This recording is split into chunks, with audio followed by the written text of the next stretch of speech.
What's up, guys? This is Adrian with the Horror Academy podcast. And of course, as always, Chris as well. Hey. Hey. And today we're going to be talking about the paranormal and things like films, real world experiences. And of course, we're going to look at a certain location in mind that is just ripe. So ripe. with Activity. With activity, which is this crazy ass activity. We'll go ahead and mention this place later on. Just stay tuned. But for now, we'll be talking about the paranormal. What's up, Chris? How you doing, man? You know, I've been doing pretty well, dude. Can't complain. What about you, man? I heard last night was pretty dope, man. Yeah, man. I went to go see My Children, My Bride, which is a metal hardcore band, if you will. They used to be really popular in from 2008 to 2012, around there. Dude, they were awesome. Honestly, one of my favorite bands ever. If you guys are into metal and haven't heard of them, please check them out. They just released a new album called Vicious World. Anyway, dude, it was at the Nile Underground, which is a small venue under a bigger venue called the Nile, which is part of the same place. And it was just me and some other old hardcore kids. It was just, and then a bunch of the new age, new kids that are going to shows that we've never seen in our lives. Yeah. And it's kind of a surreal thing, dude, because for the longest time, me going to shows, it was like, I'm part of this. Everyone here, we're all friends. We're all deeply involved into this scene. And then just kind of through time, people get married, people have kids, people get serious jobs. They start their careers, and they just kind of one by one fall out. Yeah. And it's bittersweet because obviously they're doing good, but at the same time you kind of miss that feeling. Yeah, that camaraderie. Yeah. Mm-hmm. And we were in the venue. We had just seen a band called Kingdom of Giants play, which when we were in the Relentless back when I was 16 years old. That was like 2010 maybe? Yeah, around there. We actually played a show with that band, and they were still at it. I had no idea. Dude, I remember that. Yeah. And after their set, the vocalist of My Children, My Bride, Matthew Hastings, he was there. And it was... he kind of walked up to us. I don't know why. He just kind of made his way to us, and we're like, "Hey, what's up, man? How you doing?" And then Ben, our buddy Ben, he goes, "Hey, man, how do you feel? Are you excited?" And he just kind of nods, says "Yeah, man." You can tell he was nostalgic about touring again and doing that stuff and whatnot. Long story short, man, they played their set, and it was just so much nostalgia. I felt like I was 17 again, man, and I love it. And then I looked at their merch, and sure enough, they had a shirt design that was from the movie Let the Right One In, which is a really good horror film. Okay, yeah. And they have a song based around that movie, and it kind of got me thinking, maybe one day we can have Matthew Hastings on the podcast. Fuck yeah, Matthew, if you're listening by any chance at all, we would love to have you on the podcast, man. Come on over, man. You're invited. But yeah, man, that's last night was cool, man. Went to a metal show. Hell yeah. Damn, I appreciate the invite for sure. Oh, sorry, Chris. You know how it is. You know how it is. Nah, fuck yeah, dude. I love that shit. But, damn, that blows my night though. But, but that, it's definitely something that's pretty dope. I like going to shows, but I'm just really introverted. So it's I feel you. I want to be in the back and just kind of hang. But if you think about, dude, metal shows, guys, I know this is about horror, but metal is affiliated with horror, so shut your mouths. It's supposed to be for outcasts, bro. I'm an outcast, man. I've always been one, and so have you. You know what I mean? No, I feel like everyone there, though, every time I go, everyone's really outgoing, which is great. They're outgoing because they're amongst other weird people. Yeah. But I do get it. It does get cliquey and stuff like that. Yeah. So I don't fit into any of that. I don't know. It's always never really had that advantage. But yeah, man. All right, guys. So yeah, as Chris mentioned earlier, today we're gonna be talking about the paranormal, the crazy shit that gets reported worldwide, as far as the supernatural realms go.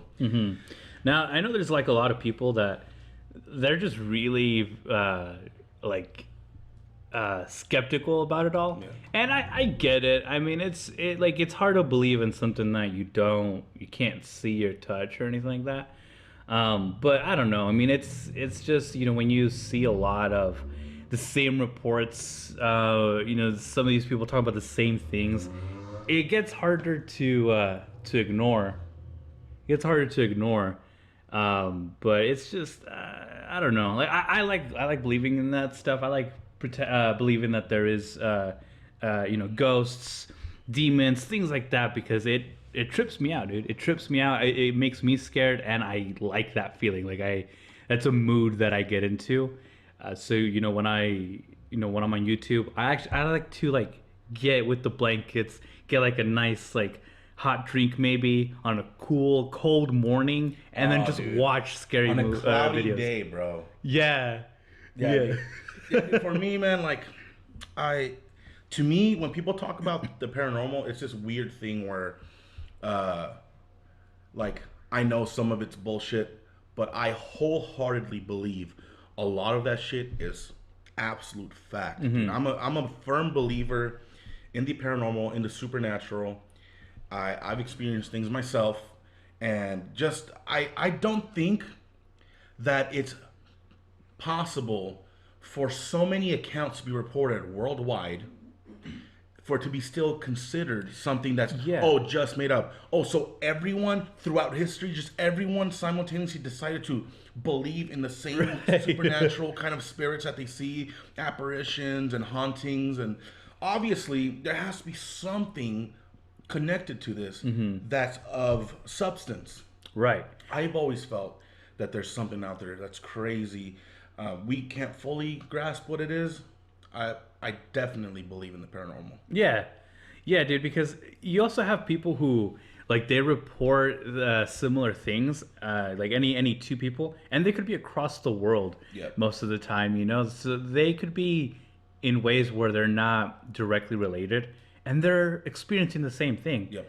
It's like, all right, that's not possible. Like it's super unlikely for you to do that, but there's something else going on. You know what I mean? To the point where it's got to be something not of this fucking world, dude.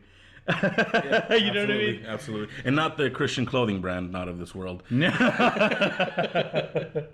But today, like we mentioned, we want to talk about anything from movies, videos, things like that, our own experiences. We want to open it up with this film that kind of blew it away when it first came out. When people think about the paranormal, if they're talking about films, more often than not, the Paranormal Activity series will be the first thing that kind of comes to anyone's head if they were to name them off. So that's what we're going to start off with today. The Paranormal Activity, anyway.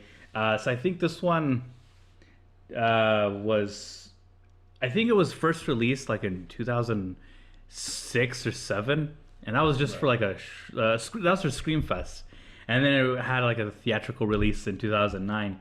It had a budget of like 15,000, and then it grossed over like $107 million. It was a mega hit, dude. Everyone was talking about it. Yeah, dude. It was the movie to watch. Dude. I really enjoyed that first film, and we'll get into the other ones here in a bit, because that kind of changed quality. But the first one was really fucking good because it was very like. I don't know. It was it built up the anticipation, because you're always like, there are times where like in the footages, it's just an empty ass room, and they show it for so long, and you're like, all right, I guess where's Waldo? Where's the fucking chandelier moving? So you have to like watch as you see this empty room, hoping to see something. You're like, well, why are they showing me this right now? Something's happening. But they did, it built up throughout the course of the film, like day 1, day 10, or night 1, night 5, and stuff like that. This had Katie Featherston and Mika Sloat playing, I think themselves. They were playing characters of their first names, and they in an interview they thought that they were saying that they thought this film was gonna go straight to DVD. Right. It was like, it's probably not that great. It's gonna go to DVD, but fucking blew it out of the water, dude. Yeah, man, it was just a new. It was just something fresh, dude, to the horror world. At that time, everything kind of just became saturated with just like, the whole era of 1999 to like 2008 horror films had a specific style. Yeah, and it was just like it kind of broke the mold a bit, dude. It was different.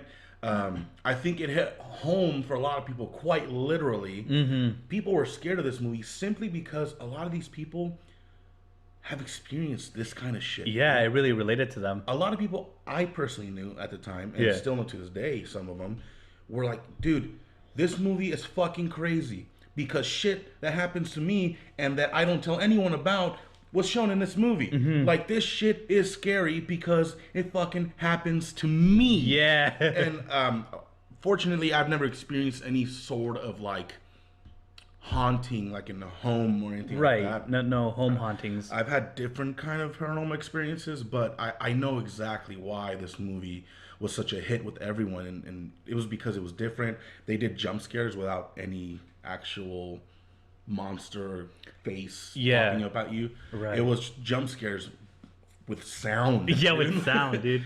And it really paid off because those jump scares, a lot of the time, like in the, like you said, like the 1990s to like 2008 kind of era, they had a lot of jump scares, but they never paid off. They were just built so that the audience could tense up, like, oh damn, like that shit's scary.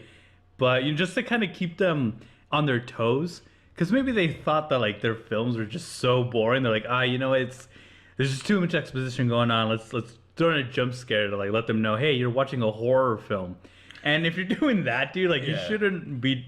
You have a crappy film. Let's just put it that way. Yeah. You don't have to put jump scares, fake ones anyway.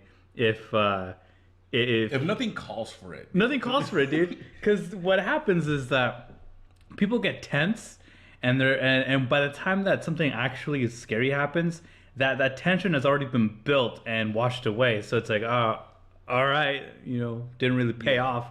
So it's really hurting the movie more than helping it. But with Paranormal Activity, we get these jump scares where it's like, the cabinets opening, drawers like slamming open and shit like that. And just the rupture of sound really gets to people. It's like, oh fuck, man, that was actually really scary. Yeah. Because still, it's like, it's invisible. It's an invisible enemy, and that's the main thing that everyone is scared about when it comes to ghosts. So they're like, oh fuck that, dude. You can't fight this thing. There's there's no line of defense, right, or any kind of smart line of defense, especially in the movies. They do stupid shit. Yeah, you can't throw hands with the fucking ghost. Dude. That's not something that's gonna go down. But this first film was directed and written by Oren Peli. It has 6 films from 2009 to 2015, different directors and shit like that. So I think that may have changed the quality. And so the Paranormal Activity, I think they just kind of thought, all right, let's just do this one film, kind of do something different. And I didn't think that I don't think that they thought it was going to take off the way it did. So when the studio was like, hey, let's make some more, they're like, oh okay, yeah, let's scramble to get a story together. So I guess they didn't want to do like every movie is about a different couple or different home. So they made it related to like every almost. I think all of them are tied in some all of them way. They're all tied like, to the which same. was cool. Like sometimes you'd be like, oh, okay, I get it. Like, oh, that's what happened. Oh, that's how it's tied to this. But I also feel it would have paid off a lot more if they just took different paranormal accounts of different couples nationwide, or even if they did like one in like Britain or some shit. Like if they just, the sequel was nothing to do with the previous film and it was just a whole new story in and of itself, I think that would have paid off more. Yeah, we would have.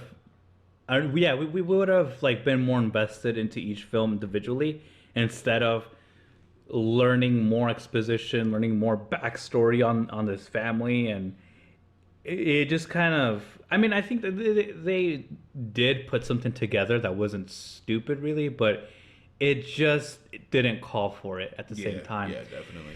And so that's what we see in the second film. We instead of following the main character, the first couple anyway, Katie and Mika, we follow Katie's sister, Christy, who is played by, I don't know how to pronounce the name, Spragu, Graydon. You got me beat. But it's got her and her husband and her step kid, and then her kid. Yeah, it's got this other family, right? And that's when we start learning a little bit more about like the sisters and how I think their grandma did a deal with the demon, where I guess the grandma, she was making a deal to get financial support or like get rich or something beneficial, but she had to sacrifice her first male born or descendant anyway. Right, which is just. And then that's why. Yeah, it's kind of just like, oh, okay. Yeah, it's like, all right, yeah, sure. But that's kind of why it's happening now, because Christy and her new husband, Daniel, they have a boy who is Hunter, and they're experiencing all this crazy shit. And the stepdaughter, I think it's Allie, I think. Yeah, Allie, she's like trying to figure out what the fuck is going on. But in that regard, like, I don't know what that first film does, though, because like if this demon thing is like going after the first, this male descendant, it makes sense for the first Paranormal. It's like, all right, but why go after? Oh, I just remembered, because it took over Katie, possessed her, came into the house, and then took the baby. That fucking makes sense. Why the fuck didn't it do that to Christy then? Like, I don't fucking know. Well, if we sat down and watched them like in chronological order, we probably would have, yeah. But it's like, for me, I kind of just didn't want, at that point, I didn't want to keep up with the story. No. And I didn't bother to really. I just kind of got the gist of it, and then just decided to hopefully watch some good scary shit happen. Yeah. And I know that's like a shitty thing to do, especially like as a horror fan. Like, come on, just invest yourself a little bit. But it just kind of lost me throughout the rest of the films. I'll watch them. Don't get me wrong. Like, I'll watch them, but yeah, at that point, like, I just feel like it's like the Fast and the Furious series, man. Just hey, stop. We got it. No, yeah, but yeah, like I don't know if I watched this. I didn't watch the third one. I remember I didn't. But the fourth one came out, and I was hanging out with friends and stuff, and we went to the movies, and they're like, yeah, let's just watch that. And I mean, I was like, it's not a bad choice, but we could choose something else. But I wasn't in charge, so we ended up watching that, and we watched it. We watched the fourth film, and it was, I don't know, it was just the same formula. It was just the same, like, you see this family through the cameras, and they're like almost half the movie is just watching empty rooms. Like, you've just seen empty rooms, empty living rooms, empty kitchens. Like, it's just empty, and we're always just kind of waiting. Like, all right, we're seeing this empty a part of the room, and we're like, all right, what's moving? Something's got to be moving for us to be watching this. Like, something's going on. And then they keep cutting. They go from the kitchen that's empty to like the living room that has like the mom or something, back to the kitchen. I'm like, all right, just stay to one spot. And not only that, like, it'll just show like one thing just shift position. Dude, and I'm like, hey, don't care that you move that vacuum. Right. Hey, ghost, that's not scary. Yeah. Like, oh, great. You turned the knife and you made it point at me. Like, that's fucking great, I guess. But I mean, scare me a little bit. Like in the film, it just turned something like, I'm not scared. And it's funny because like if this shit happened in real life, though, we be shitting our We'd pants. be, yeah, dude. We would like just like, oh fuck no, get out of here, But man. like as far as like for movies, like don't show me a chair moving a foot away from its original position. Yeah. Like, dude, you're a demon. Like, can you imagine if we could see this demon, dude, and it just walks by the chair and just like grabs it and like pulls it and like watch his petty face, just like, I'm not gonna move this chair. And just... I'm moving this. Like, dude, you gotta imagine, because it is a demon. It's a big bad demon, Yeah. right? And it's like, can you just imagine, like, if it's not invisible, it's just kind of there, like behind the chair, just like, what are you gonna do about that, Bob? Like, what the fuck, dude? You rebelled against God. Do something more than move a chair, dude. God, you should be possessing my ass. What are you doing across the room, man?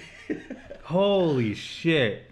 But the thing is, like yeah, we'd be terrified if we saw something move.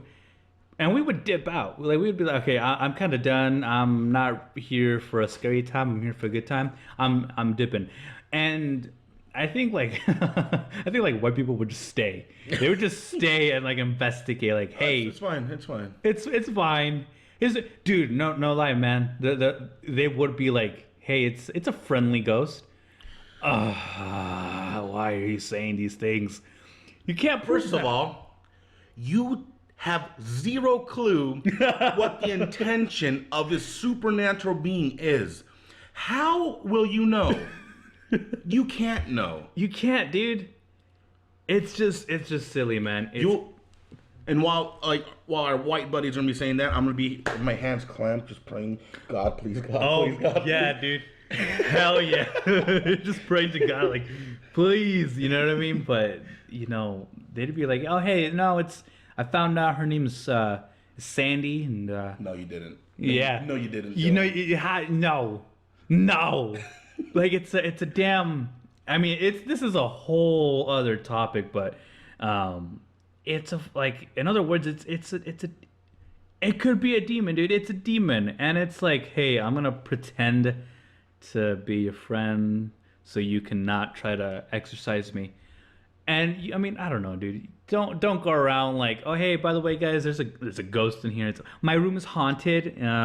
Found out her name is Sandy. Like, don't do that. Don't do that. Hey, get out of here. Get out of here.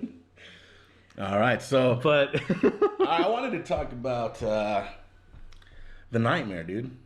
oh fuck yeah, dude. Fuck yeah. The nightmare. So shifting gears here now, we have the paranormal where it's like it's around us.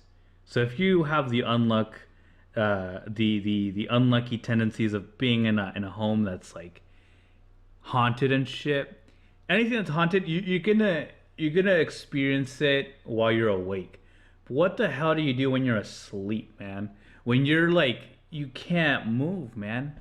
That's terrifying. And that's what The Nightmare is about. The Nightmare is a documentary directed by Rodney Asher. This is a documentary that you can find on Netflix. That's where I found it one day scrolling through the horror section of Netflix. I had no clue it was a documentary until I just pressed play. I just saw the title. I'm like, you know what? I'm bored. I'm going to put it on.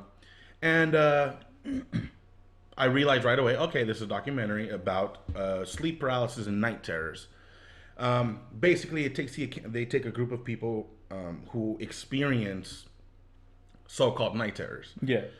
And this is when, and I'm sure for some of you listening, I'm almost 100% positive some of you have experienced this because it's a very common thing reported worldwide. It's when your mind wakes up, but your body's still in a sleeping stage. Yeah. And you can't move. Some people start seeing apparitions. Some people feel like they're getting choked or there's a pressure on them. Pressure on their chest, yeah. Some people don't see anything. They just feel like they don't have control and they just feel this ominous, like oppressive force over their life. Yeah. And the crazy thing is, so this it'll have the people that experience this tell their stories, and then they'll do like reenactments. Reenactments, yeah. Using actors that look like them. You know, kind of like American Haunting. Yeah, exactly. Kind of like that show. Except with a better quality. Yeah, definitely. And every single account scared the shit out of me because I watched this at night, dude, by myself. And I was like, yo, why are all these people experiencing the same shit? And dude, I've looked online, man. They doctors and psychologists, they try to explain why it happens or how it happens. They think this is beyond that, dude. If there's accounts, there's ancient drawings, there's things that people report worldwide. They're nowhere near each other. Experience night terrors, dude, and they see the same shit. They see the black figures, the shadow figures. The shadow people, yeah. The shadow people. They see the shadow man with the top hat. Which is terrifying, dude. Which is absolutely horrifying. And then they see the aliens. They'll see like... oh, fuck that, dude. They'll see aliens. I remember that. Or they'll see like a demonic creature sitting on their chest. Yeah. And sometimes it'll be... they'll feel like they're being actually held... Like, not only can they not move, they feel like they're being held down. Held down, yeah. And... but yeah, this documentary is absolutely a must-watch for you guys. I definitely recommend it. It's horrifying. It's something that I feel is in the paranormal realms, as far as, you know, what we're talking about here. Dude, yeah, like the like with the nightmare, one of the things that they reported, because these people, it was like, yeah, like you said, maybe 6 or so people, they all experienced it, but none of them are friends, none of them know each other, and they all, or at least, you know, most of them reported like shadow people. And it's like they never crossed paths or anything like that. They're, you know, they don't know each other. They're kind of witnessing the same things, and that's fucking crazy. One of the girls there, I forget her name, but she was talking about, you know, she woke up, she couldn't move, and there was like a cat, I think. There was like a cat or something with red eyes just sitting on her chest. Right. And she couldn't move, she couldn't breathe or anything like that. And later on, she was speaking with a friend who, like, they said, like, I dreamt about a cat. Like, at the same time, they had this exact same dream, and it was fucking nuts, dude. Yeah, dude. Like, in those instances is when I am just sold on the fact that this is not something that you can explain through science or through, you know, evaluation of the mind. This is something that goes beyond. It goes into the supernatural realms, man. Like, this is I know people that experience this. I have quite a bit of friends actually that experience night terrors. Yeah. And I have witnessed my brother go through this. I don't know if you remember me telling you. Yeah. So when I was about 10 or 11, my brother is 4 years younger than me. He's a little kid. Mm-hmm. I wake up and he would sleep next to me on the same bed. He wasn't there, and I was like, "What the hell? It's like 4 a.m. Where are you?" Or 3 a.m. or some bullshit like that. Oh, it was 3 a.m. Yeah, it was 3 a.m. The witching hour, dude. Yeah, the witching hour, dude. That shit's so real. So much shit goes down at that time, man. Anyway, I walk out of the room, and he is sitting in the middle of the living room in darkness, dude. Mm-hmm. And my mom is standing outside her room, and she's looking at me, and she points at him and was like, "What is he doing?" And I look at her like, I don't know. Like, this is weird. And he's sitting there, and he's like drawing in a coloring book, right? Like, he's scribbling on pages and turning the pages. Like he's doing the motions. Except there was no coloring book and no pencil or pen in his hand. Fuck that. It was just him thinking he was doing that. Like he was doing it in his dream. In his dream. And he was and he was doing the motions, dude. Oh, fuck. And I go up to him like, hey, what are you doing? I don't want to wake him up, but I felt like if he was at least somewhat conscious or, you know, able to understand what's going on, I can just get him back to bed so he can rest, you know? Mm-hmm. He starts wailing, crying. Oh, shit. Freaking out. Yeah. And my mom grabs him like, what, mijo, and he points his finger, dude. Yeah. And starts following nothing. Right? Nothing, right? What he is seeing is a demon, 100%. Oh hell yeah! And he's following this thing, and he's pointing towards the top of the wall, like the top half of the wall. Yeah. And he's following it, dude.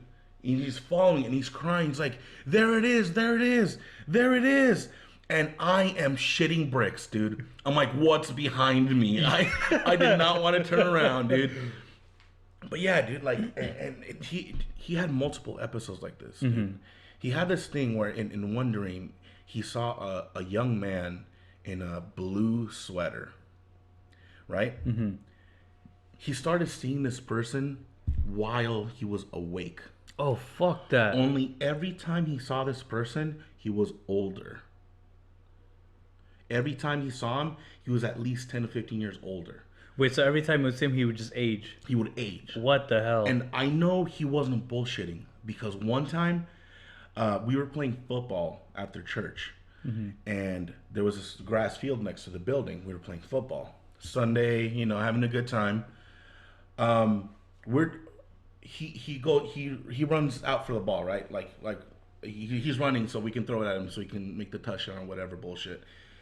We chuck the ball at him, and it's right there. He turns around, he sees it coming, and he stops dead in his tracks and just stands there, not even reaching for the ball.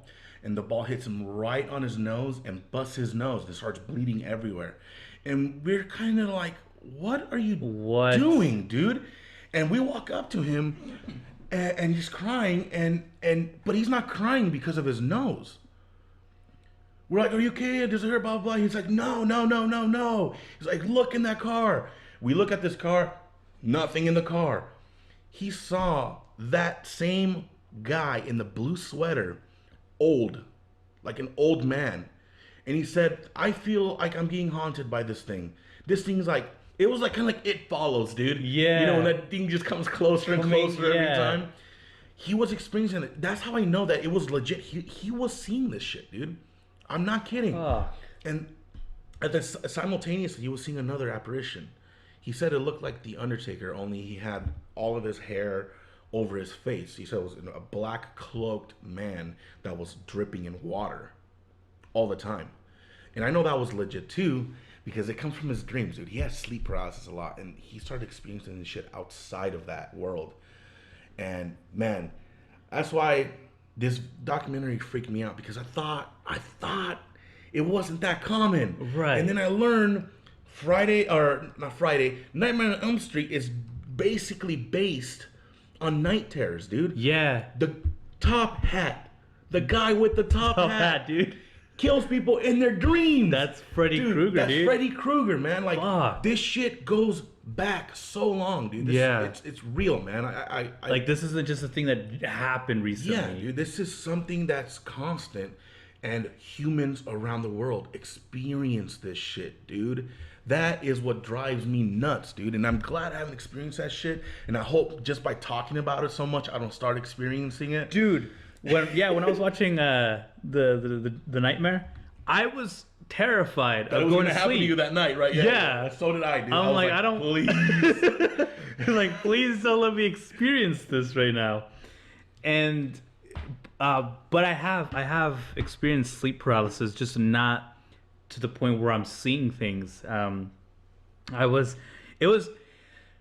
here's the thing. Sleep paralysis is scary by itself, because you're awake and you can't move, and you're like, okay, I want to move now, but you fucking don't. And I was young. I don't have them anymore, and I hope by talking I don't I don't get them. But I don't have them anymore. But when I was younger, I would have it. Like I'd be asleep, and I'm like, I'd be asleep. My mind would wake up, and I'm in my bed, and I'm like, okay, like I want to switch positions now. And I couldn't move. And I'm like, damn, it's probably because I'm so fucking tired. You know how when you go to sleep, you're like, oh, you roll over like, oh, man. So I'm thinking, like, that's probably what it is. So I would fight this thing, dude. Like, I didn't even know what it was, and I would be fighting it. I'm like, my arm is like next to me on the bed, and I'm like, "Argh!" Like in my mind, I'm grunting. And I just thought, like, okay, it's just because you're really tired. You have to put all your strength into this. And like the first like couple times it happened, like it just didn't work. I would go back to sleep. But there was a time where I actually like woke my body up. Like I was like really like, okay, you gotta move, you gotta roll over now. And so like I was trying to move my arm, and like it took so much out of me, and I finally like rolled over. Like, oh, okay, there we go. So I was able to fucking beat this shit. But there was a time where I was at my dad's house, and I was just sleeping, and it was the morning, and my stepmom, she came in, and she was talking to my stepsister. She was on the bed, and I was on the floor, and like I woke up, and like I knew what was going on, and I was experiencing the same thing. Like, okay, you just gotta move, and you'll be fine. You gotta just put all your energy. And she like walked over to me, and she's like, "Hey, is he asleep?" She's asking her daughter like, "Hey, is he asleep?"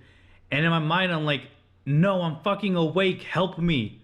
I'm awake. Like, get me up." And I couldn't talk, dude. Like, I could not talk. And she's there looking at me, and I don't know what happened. There's something missing, because like I saw her looking at me, so that in itself should have let her know he's awake, that I'm awake.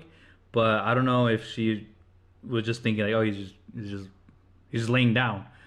But in my mind, I'm freaking out like, hey, like I'm awake, like get me up, I can't move, and I couldn't even talk because you're paralyzed. You're paralyzed, dude. Yeah. But that shit, so sleep paralysis by itself is terrifying, and I don't get them anymore, so I'm fucking happy with that. But have you had that, dude? I've never had sleep paralysis. Never? I've only experienced my brother having it, and I've only heard stories from Frankie and yourself. Mm-hmm. I'm getting like a weird like memory right now. I don't know if I have when I was younger. I'm gonna have to talk to my mom about that, because I think at some point I did, but I was really, really young. But as far as anything I can recall, no, I haven't had any. Mm-hmm. But yeah, man, I definitely recommend this documentary to you guys. It's definitely gonna, especially for those that have experienced it, you're gonna realize you're not alone in this. There's actually forums online of people experiencing this shit, and like kind of just support each other in it, because I know it can be very oppressive and very dark, and have a negative impact in your everyday life. I would definitely Google that shit and see what you guys can, do, so you don't feel alone in this crazy shit. Because I know it happens. But yeah, man, that's the nightmare. Yeah, that's the nightmare, dude. It's fucking terrifying, man. And the reenactments are just as terrifying. So if you guys haven't seen it, definitely watch it. It's on Netflix. Again, The Nightmare. Great documentary, and yeah, makes you afraid of of going to sleep. And just switching gears here once again, we're gonna throw it back, Chris. We're gonna throw a hella back here, and hopefully, if you guys have seen this, it'll bring some form of nostalgia for you guys. But Adrian and I, we grew up, with the love of paranormal stuff with this world. Like we used to make those films on your camcorder. Oh, dude, yeah. We would make like little paranormal We movies, would set it up, and it was because of what we're about to talk about. Yeah, man. So back in 2004, Sci-Fi, they bought this show called Ghost Hunters. And if you guys have seen this on Sci-Fi, I mean, you guys are, the OGs here. You know what we're talking about here. But Ghost Hunters was this show about this group called TAPS, the Atlantic Paranormal Society, who were going out to people's homes or like hotels, museums, things like commercial that. areas. Yeah, homes, whatever. Right, Yeah. stuff like that, and they'd have a group of people, equipment, and they would set up to to get proof or disprove the existence of paranormal activity in that area.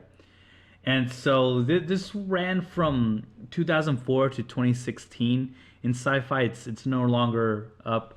But Jason Hawes and Grant Wilson, they were like the leaders. They founded TAPS in 1990, and from there, I mean, they just made history. They're like the most well-known paranormal group of all time, and like that's kind of how what like that's just kind of how we started making our own little films. There is we were inspired by these guys, and so we would set up my camcorder up and like watch a part of the house. We're like, yeah, this is kind of haunted, I think. We would record like a door, right? And then we would stop the recording, move the door or move something, and then get out of the frame, press record again. And when you played it back, it flowed as one video. Oh, that's right. So it would look like shit would disappear, man. That shit was so tight. Oh shit. It was fun, man. It was a good time. But it was, dude. Yeah. But dude, I love that show because it was just very, I don't know, it felt real. Because they, like, not every episode was them finding something. Or like some episodes was just like, hey, so we spent a night here. It looked like it was just, piping. The piping was what made that noise that you heard, stuff like that. So it would just they sought to like disprove these claims, but they were ultimately looking to see if there was like a haunting or anything like that. But yeah, no, like not every episode was like, yeah, we found something. You know what I mean?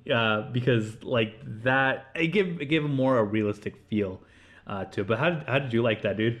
Dude, Ghost Hunters was my shit, dude. I would love waking up on Saturday mornings, dude, and watching Ghost Hunters marathon on Sci-Fi. Oh, fuck! Everyone else is watching SpongeBob marathons, whatever kind of marathon. I'm on that Ghost Hunters shit, dude. Yeah, dude. That was my shit, dude. Like, that show was absolutely incredible, and it honestly, it helped with my like development of love for all things horror. Mm-hmm.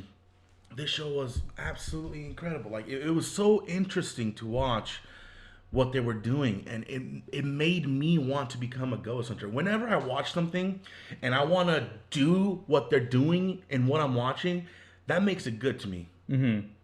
You make me want to do what you're doing and what I'm watching right now. Yeah. That means you're doing a good fucking job. Yeah. And I want to do it.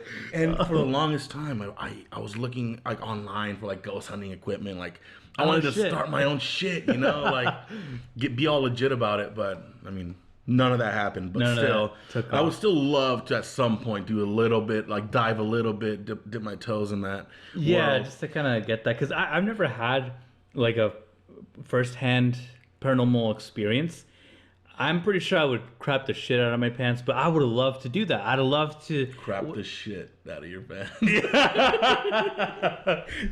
But I would love to go into like a hotel or something and set up equipment and just witness something that makes me go, "For that." You know what I mean? Like I want to. I just want to see that. I never want to live in a haunted house, though. I hear that shit, but I want to experience something like. I want to see this fucking mic just kind of move across the table. You know what I mean? Yeah. There's like a lot of like haunted tours in Arizona. We're located in Arizona for those of you that don't know. There's a lot of haunted tours like on like buses that take you to locations where oh shit, haunted things happen. It's cool, I guess, but at the same time, it's like this is for like tourists. Like you're not gonna experience shit. I want to look into the shit for myself. Yeah.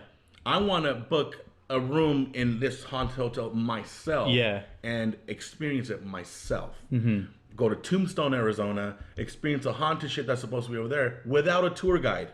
Yeah. You know what I mean? It's very limited if you go through a tour. If I remember correctly, Ghost Hunters did go to Tombstone, Arizona to do... Oh shit, that's right. Yeah, that bar. Yeah, that's right. So yeah, man, this show is awesome, guys. If you guys haven't seen Ghost Hunters, I would highly suggest that you look it up and just watch some episodes. It's definitely a very interesting show, and it makes you understand why certain things happen, like certain sounds. They debunk a lot of it, and they kind of make sense of it all for those of you who have experienced shit, and these things might be explanations in your own case. But they did come across some weird like voice recordings of, Yeah, dude. Some of their shit was really, it was just very eerie, dude. Yeah. Like there was just a lot of stuff that they couldn't explain and all that. And two of their guys, I know it's Steve Gonzalez, who's like their lead tech guy, and Brian, I think it was.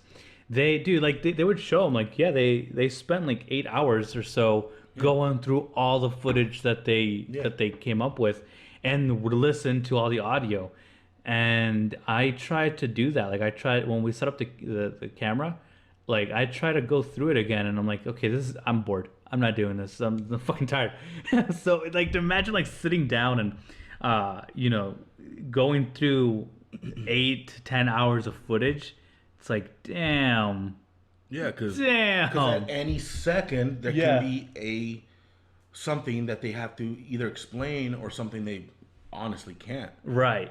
But yeah, man, I think it's cool because like there's obviously things beyond our 5 senses that we won't be able to acknowledge.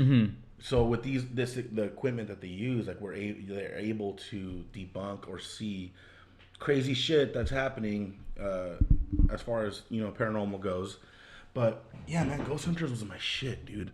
That show was dope. Right now you guys can watch Ghost Adventures, which is a solid show. I recently saw the episode with Post Malone. Really solid. It was in Tucson too. Oh wow. Yeah, the haunted. Is that the same bar or a different place? No, this was a haunted attraction in Tucson. Oh, okay. But yeah, man, that's another show that you guys can check out if you haven't already. And they did spawn like the Ghost Hunters International. Yeah, well, a lot of the like finding mystery shows came out after Ghost Hunters. Yeah, they were like the kind of like the head honchos of that. They just kind of paved way for that. Like Destination Unknown, I know, came out somewhere during Ghost Hunters run. But Ghost Hunters International, I was there for when it premiered, and I tuned in. I'm like, okay, let me see what's going on.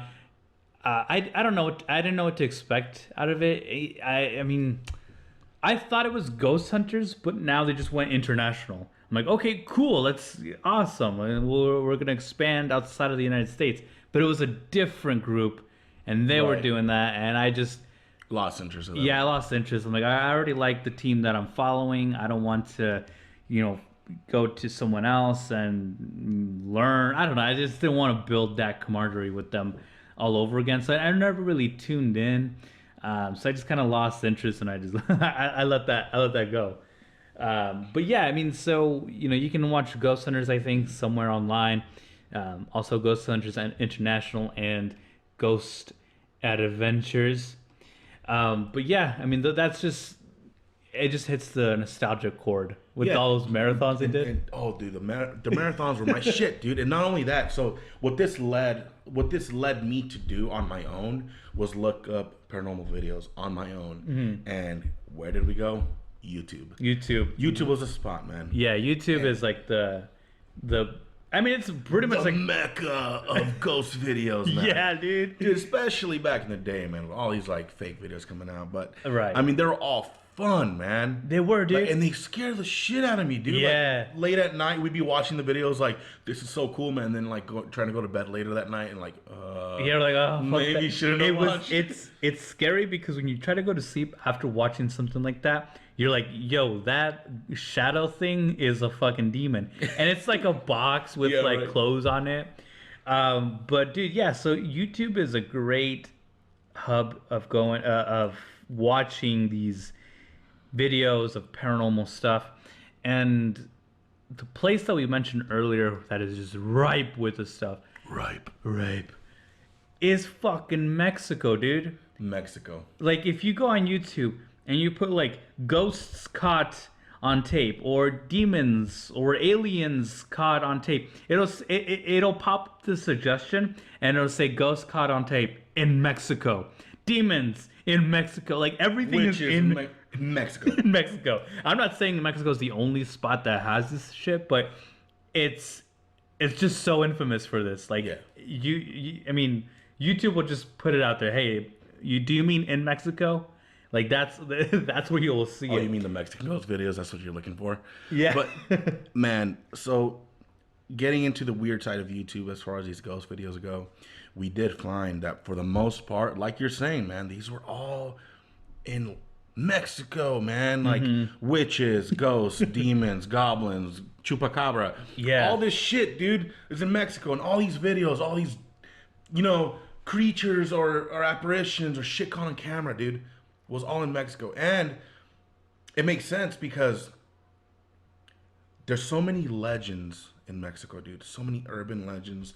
So many stories passed down since the fucking Mayans and Aztec days, dude. Right, dude. So much shit. So much history, dude. And at some point, some of it had to be kind of real. It had to have been based off some fact. Yeah, because I think I mentioned this before to you. I was reading something, and it's very true.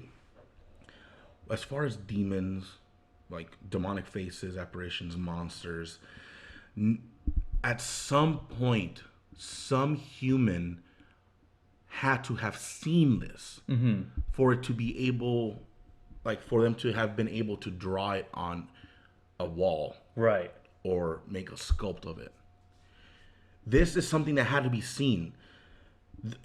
Maybe, it can be exaggerated with the imagination, but the mind cannot create a face. Yeah. Our minds can't create jack shit. No, they can't. Our minds, the way it works, our thoughts, dude, it's based on things we have learned throughout life, through vision, through hearing, and through education. Yeah. You know what I mean? Like, if I had been born and had never, ever, ever been shown a slice of pizza in my life, and then one day I'm like, let me think of random food. You cannot create You can't create the pizza. image of a pizza in your mind. Right. Because it's something you have to see. Yeah. So a lot of these stories, it has some substance to it. Yeah. Some value of something someone saw a long ass time ago, dude. That shit is so scary. Right. Because at some point, someone saw some crazy shit in the fucking wild, dude. Yeah, dude.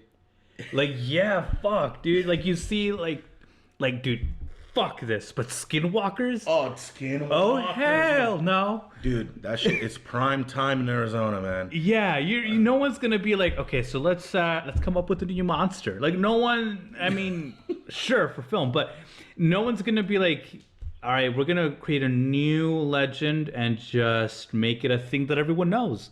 That shit is, oh man. And then people have argued with me over this too. Like, oh yeah, well, how come people create companies that didn't exist before? You know why that happens? Because you take elements of things that already exist and create something new out of it. That doesn't mean that thing hasn't been seen before. It's just a combination of things that already exist. Right, exactly. And it's the same thing with monsters. When The Thing was made, John Carpenter's The Thing, legendary movie, those creatures, it was just an exaggeration of what's already been seen. Like, yeah, exactly. Well, I guess it'd be creepy for legs to be coming out of a head. Like, it didn't just create itself in his mind. It's just an exaggeration of things he's seen. Right. But, like I said, at some point someone saw something as far as, like, chupacabra or vampires, demons, ghosts, ghouls. Yeah, dude. So, I mean, yeah, they all have to be drawn in from someone seeing these things. But dude, like, just the shit that goes down in Mexico, like, if you see it at the right time, oh man, you'll see some shit, dude. Like, I've only been to Mexico like maybe twice, and only one of those times I can remember. But like, dude, like, imagine like just walking down like at night, and then going like, okay, I'm just gonna go down this long empty street and record and see what monster I can come up with. I think you can do that. I think you can just go down the street with a camcorder and be like, all right, I'm bound to see something, and you'll see something. You'll see something like, okay, here's YouTube, like, weird creature found in Mexico. Like, there it is, and you'll like, it'll happen to you.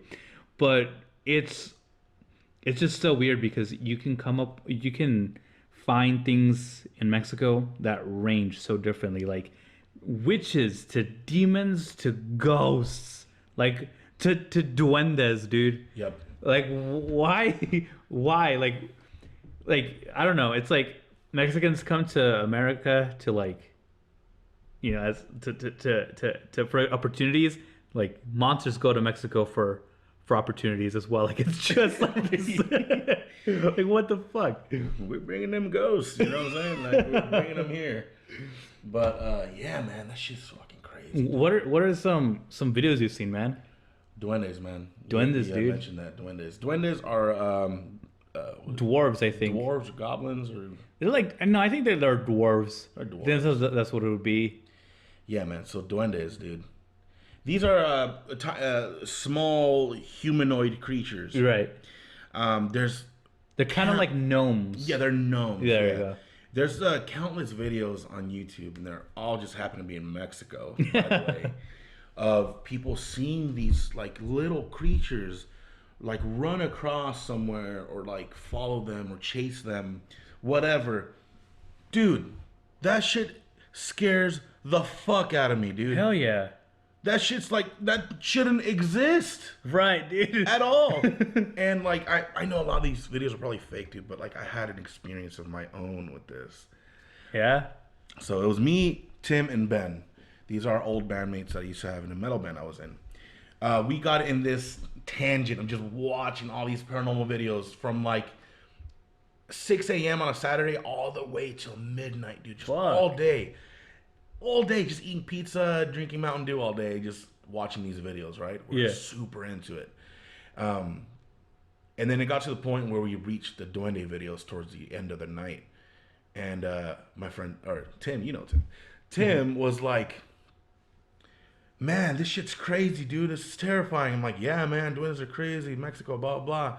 I'm like, all right, cool. Let's go home. We decided to ride off, right? I'm sitting shotgun. Tim's driving. Ben's in the back. And we're like, yeah, we're talking about it, right? You're like, dude, it'd be crazy if we saw some paranormal shit because we've been watching those videos all day. Shit you not, dude. It's pitch black, right? You see the headlights. We look in front of the car, dude. And there's a humanoid, tiny person thing runs across the road, dude. Hell no. And like, when it's running across the road, it's almost like we ran it over, and Tim hits his brakes, dude. And Ben has no fucking clue what's happening. Because he's in the back, right? He's in the back, and he's like, what? We're yelling. We're screaming. And dude, we were like 16, 17 at the time. Yeah. Ben's like, what the fuck happened? And like, Ben like starts praying. He like claps his hands and starts praying. And then me and Tim get out of the car. We start looking into the car. I'm like, Tim. I was like, Tim, tell me what you saw. And he was screaming. He was like losing his mind. And I was like, Tim, tell me what you saw, dude. Tell me. And he goes, I saw a twin. And I shit myself because I knew that's what I saw too, dude. Fuck no. I knew that's what I saw, man. And he saw it too. And we were just shitting ourselves. We drove away as fast as possible, dude. That shit happened, and we still talk about it to this day. I have friends come up to me, and they're like, hey, man, can you tell us the Duende story, bro? Like, sure, dude, I'll tell you the story. This shit's terrifying, but all right. But yeah, man. Get this. yeah. Try this on for size, bro. But yeah, man. Paranormal shit's crazy, man. It is, dude. It's not the only paranormal shit I've experienced. Oh, hell no. Do you remember what I told you about Alex? Dude, Alex, man, that was shit was scary, man. Yeah. So it like, dude, it's just fucking icy, man. I just go for it, dude. I'm gonna tell you guys right now. Listen closely because what I'm about to say is gonna make you shit your pants. Anyway, so I have this friend Alex. He's a local professional wrestler. Really awesome dude. I've known him since kindergarten. We were in middle school at the time, and I would come over every weekend and we would play. Turns out where he lived is this place called Park Shadows, which is built on burial grounds, by the way. Anyway, the first instance in this weekend was, first of all, Alex did not like going into his room. He avoided it. It was like almost like a hoarder lived in that room. Alex just threw his shit in there. He's like, nope, not walking in that room. Anyway, one time we were looking for something, right? We had his closet door open. We were looking through stuff. We were gonna have a bunch of friends come over and spend the night. We were gonna play some SmackDown versus Raw on PS2 and eat pizza, eat pizza rolls all night. So we were preparing for that, right? We were getting some cool shit out, and then I see this like a disco ball, right? I'm like, bro, why do you have a disco ball? I take it out, messing with it, blah blah blah. This thing's no batteries. It's not connected to anything. Mm-hmm. And Alex starts talking to me about his mom's boyfriend that passed away in that house. Mm-hmm. And I'm like, shit, man, I didn't know that, man. And then, dude, out of nowhere, this disco ball starts spinning and turns on. Fucking way. I shit you not, dude. I told you the story, but I missed this part. I didn't tell you this part. This shit turns on, bro, and I chucked that shit into the air. You were holding it? I was holding it, dude. Fuck that. Fuck that. I was holding it, and I threw it, and Alex goes, I fucking told you. He just dipped, and we run outside, go to the park, and just kind of just like, man, let's just forget about it, bro. That shit was crazy. And then, all right, that was whatever, right? So we spent the night at his place in his living room floor with his 2 dogs. Mm-hmm. R.I.P. homies, both of them are gone. Oh, damn. Anyway, so he was telling me about how like we mentioned the incident. Anyway, we go to bed, and I wake up. Chris, guess what the fuck time it was when I woke up? Motherfucking witching hour. 3 o'clock, guys. 3 a.m., guys. I wake up. Dogs are staring into the blackness of the kitchen. Oh no, dude. Just staring into the blackness of the kitchen, dude. Yeah. The kitchen had a door it was a doorway, but there was no door. It was just a passage. Oh, right. Okay. It was pitch black, dude. These dogs were just sitting there. Just not even wagging tails, nothing. Just looking into the kitchen. Just staring at it. And I'm like, what the fuck? I turn around, dude. And Alex is awake, staring at me. And I'm like, bro, why the fuck are you awake? And why are you staring at me? He goes, shh. Puts his finger to his mouth. He goes, shh. I'm like, what the fuck, dude? What's happening? And then he moves his hand up next to his face, snaps 3 times. And I'm sitting there like, what? Okay, why the fuck did you do that? Why'd you do that? Yeah. And the most insane, spine-tingling, shitting brick moment of my life happened at that point. In the blackness of the kitchen, we hear a response. And I am frozen, dude, in absolute terror, dude. Oh. And he's like, I told you, man. Because the whole time I was like, yeah, maybe you're experiencing shit. Right. Okay, whatever. Probably. I watch Ghost Hunters. I'm a pro. Bro, this shit happened. Fuck that, dude. And it wasn't a prank, dude. There was no one spending a night with us, bro. Like, there was no one. His mom was dead ass asleep. I can hear her in the room asleep. Right. There was no one, dude. And the shit responded 3 fucking snaps, dude. That's fucking crazy, Shit myself, dude. I shit myself. And to this day, we still talk about it, man. Like, fuck, dude. Can you imagine that? Just that ghost in the kitchen, and it's looking at you as you sleep. Like where the dogs are staring, that thing is just staring at you, and then Alex does the fingers, and then like even though you can't see it, it's there looking at you, and it like, oh hell no, dude. Hell no. From that day, like I still went over every weekend, but we kind of stopped experiencing things there for whatever reason. But that shit was crazy, man. Hell no. So those are some of the experiences I've had as far as the paranormal, man. That shit, it's crazy, bro. Like, to be honest. Yeah. That whole realm, it's just anything paranormal, man. Anything paranormal, dude. I think it's real, man. Ooh, man, that was fucking scary. But so, like, you know, we have this fascination of like, you know, I keep saying that, you know, but we have this fascination of investigating the paranormal and kind of learning more about it. One of the films that kind of, you know, started this, or not started this, but mentioned 2 of the most well-known paranormal investigators, Ed and Lorraine Warren, this movie was probably what horror needed in that time that it came out. That was The Conjuring. The Conjuring, man, dude. Conjuring came out, and it was the movie we didn't deserve, but the movie we needed. Yes, 100%. Yeah. Absolute bangers, dude. Both of them, dude. I love these movies, man. They were so, I don't know, man. There's just a certain kind of vibe that they give. It's just different from other horror movies. James Wan is a fucking genius. Yeah. The way he did this, man. These movies legit scared me when I thought horror movies could not scare me any longer.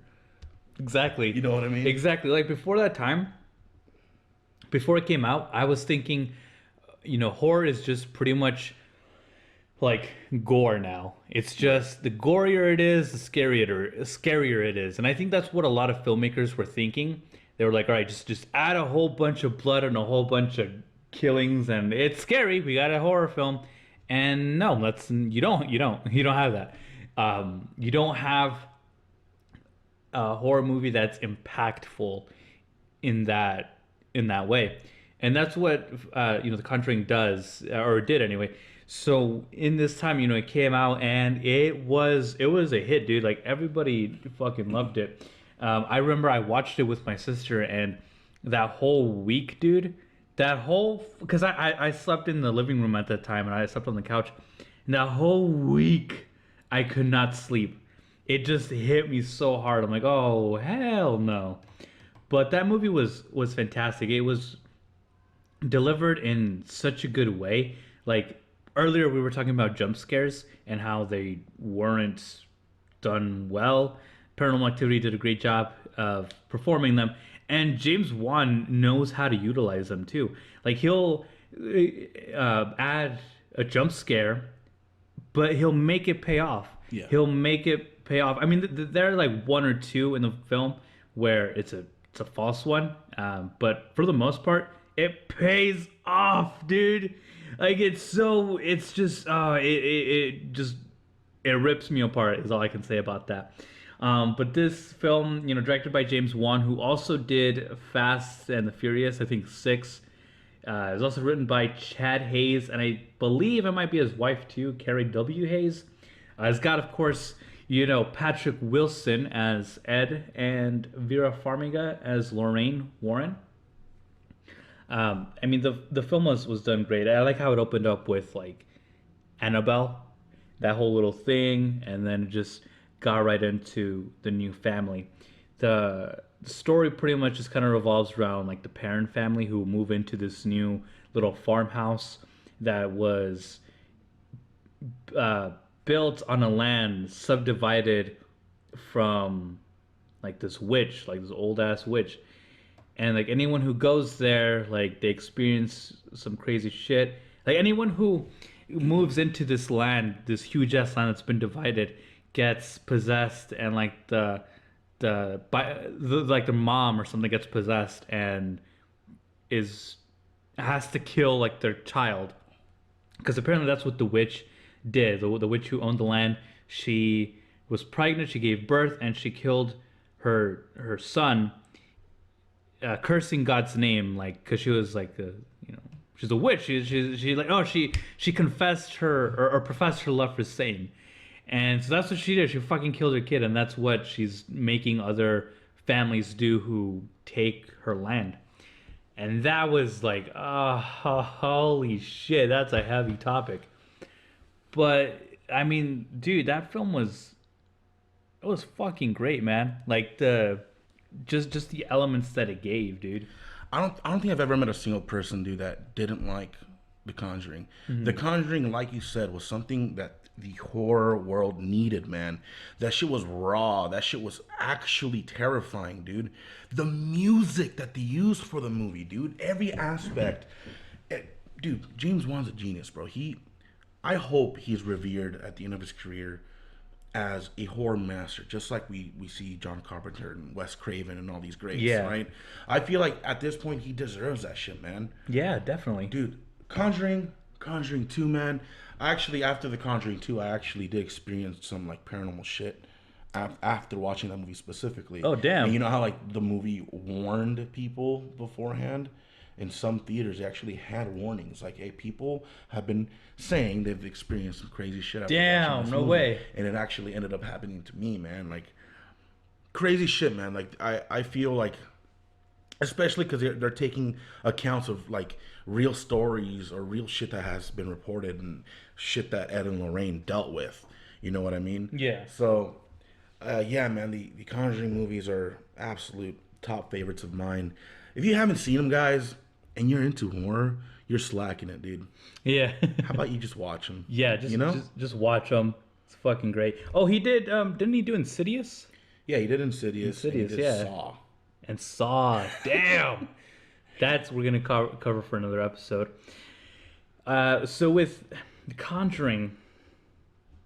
So I mean, there was a scene where we're seeing two of the daughters. It was Nancy and someone else. I forget the names. And so they're sleeping like side by side, like in their own beds. And the girl Nancy, Joey King is the actress who plays her. She's awake. Oh no, yeah, because she's like, hey, like you're oh, because she's smelling something. She's smelling rotting meat, and she's like telling her, just like, hey, you're fucking farting, dude. Like, don't. And like she gets her leg like pulled, like she's almost like falling out, and she like wakes up, and like at the corner of the room, like where the door is just pitch darkness, black, dude. And it doesn't show anything. It doesn't show like a monster, but just that pitch black got to me, man. Yeah, and just watching her like just stare into it, dude. Yeah. It was just like they delivered that scene perfect, man. Right. That shit was terrifying, dude. Yeah, dude. Just that vulnerability, because you're watching this dark spot. Just this dark corner. And anything, your imagination's running wild. Yeah, dude. What is she looking at? What is she looking at? What's gonna come out of there? And it's just she's just so vulnerable because she's in the spotlight. Like the moonlight is shining on her. She's in plain view, and this invisible thing is in the corner by the darkness, just staring at her, or it could be staring at her. And it's just, dude, like what the fuck? Yeah, man. And it hits me, and I think it hits a lot of people because they can relate to that. They can relate to feeling like this dark presence, hidden away like that, hidden away like in a dark corner. So you see this film, you see this scene, and you think back to when you felt that. You think back to when you are in your room staring at that dark spot, or that darkness in your closet. And you're like, fuck, I should have closed that thing. But that, like, just man. that. I love how they played on the smell, too. Yeah. That's a very common sign that there's an evil spirit. Evil spirit, is when you dude. smell rotting flesh or burning hair. Right. Which is something I've actually experienced. No fucking way. So when I saw it in that movie, dude, I was like, holy shit, they know what they're doing. They know what they're talking about. They know what they're talking about, man. Yeah. That shit's some fucking ill, like, real shit, dude. Yeah. In that same scene when they were talking about that, so the Warrens were meeting the Perrin family, and they were asking them, hey, so what have you noticed? What have you been seeing? So they mentioned the rotting meat, and then the dad, Roger, who's played by Ron Livingston, he's like, yeah, so we experienced rotting meat, and we also have this, we hear this knocking, these three knockings, and Ed's like kind of looking at him like, oh, three knockings? Like he mimics it, like just like that. He's like, yeah, just like that. And like oftentimes ghosts or these entities do that to mock Christ. That's the Son, the Father, and the Holy Spirit. They knock to mock Christ. And I saw that, and I'm like, yes, I believe that. I believe that that's what they're doing. I believe that they're mocking Christ. I believe that if you hear them doing three knocks, that's like, get the fuck out of here. Don't make friends with this thing. You know what that makes me think of? The 3 snaps. Oh, fuck that, dude. That's what I'm talking about. That's what I'm talking about. 3, dude. Yeah. 3 snaps at 3 a.m. 3 a.m., man. There was nothing pure about that ghost in Ox's house, dude. But so I've seen like videos and stuff where people are like, yeah, so I have, there's this entity in my room, in my house, but they're friendly people. They're friendly, and they'll talk about like, oh yeah, she'll knock on the door 3 times. I'm like, you idiot. That's not, you shouldn't be taking that lightly. Those 3 sounds, those 3 knocks or snaps, wherever they might be, those 3, just the number 3 there, that means something, and it doesn't mean anything good. It doesn't mean you should make friends with this. First of all, just don't make friends with supernatural beings. Right. Because I don't care how smart you think you are. I don't care what you do. You don't know. Right, you don't know, man. You don't know. And I know some of your listeners are like, oh, these guys, man, they think this shit's real. Just wait till it happens to you, buddy. But dude, I'm telling you, man, like that shit trips me out, man. It's just, I don't know. I don't know why people are like, yeah, it's just a friendly ghost. Like, no, it's not.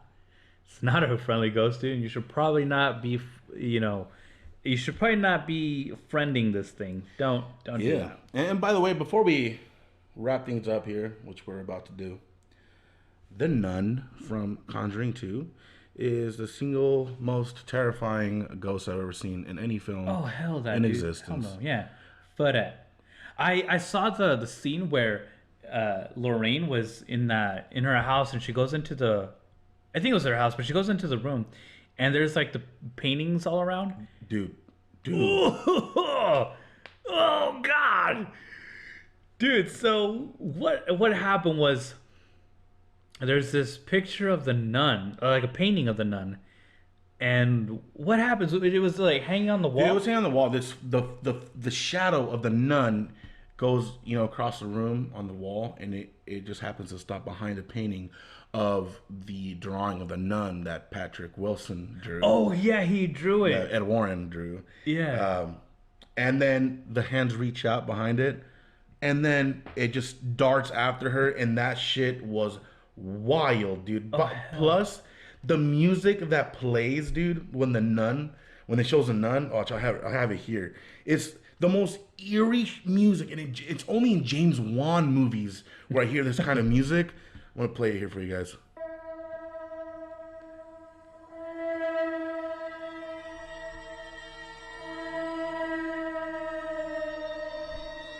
Hey, don't play that music around me. Dude, that shit's scary. The music sets the tone, especially for that nun shit, dude. And I kind of hope James Wan is behind the production of that nun That'd movie. be great. That'd be great. I would love it. But I mean, he might, because he was a producer for Annabelle. Oh, that's true. That's true. So when the shadow was behind the painting and like the hands curl around, she doesn't immediately just dart. It just stays like that for a while. And in my head, I'm thinking, okay, is it a painting or is it her now? Because the painting was hyper realistic. Yeah, dude. Holy shit. You're just waiting for something to happen, dude. Oh, man. What I loved about the second film was the use of focus that he implemented into the film. So when Patrick Wilson was conducting like this interrogation with the little girl who was at the time possessed, he was like, okay, everyone just look away. Apparently this entity doesn't want to be seen while it talks, so everyone look away. So everyone looks away, and Patrick Wilson looks away, and so we just see Patrick Wilson in the foreground, and he's in focus, and then behind him is the girl in the seat, and the pull out, or not the pull out, but in the little couch, and like the light flickers a little bit, and she's out of focus, so you don't really get to see what's going on, but the light flickers, and then it's a different body. It's the old man. It's the old man in there. But we only see Patrick Wilson. We only see Ed in focus, and you can just only imagine what's behind him. And then you're like, he's talking, and this old man is talking in his gravely ass voice, and you're like, that voice is coming out of the little girl though. Yeah. and then like it just shifts back at the end of the scene. But that was like, oh fuck, Shitting bricks moment, man. my god, dude, are you kidding me? So yeah, man, I'm definitely stoked for whatever James Wan comes out with next. Mm-hmm. But, dude, I think it's a solid episode. Yeah, I think so too. It was pretty dope. The paranormal. Well, that's gonna wrap things up for this episode, guys. As always, I'm your boy Chris, And this is Adrian with the Horror Academy podcast. Please like, subscribe, and review. Let us know what you think Comment. about this episode, and tell us if you have your own paranormal experiences. We'd love to hear from you guys, and we'd like to communicate and see what you guys think about the whole paranormal world. Hey. Hey, we'll be back next time.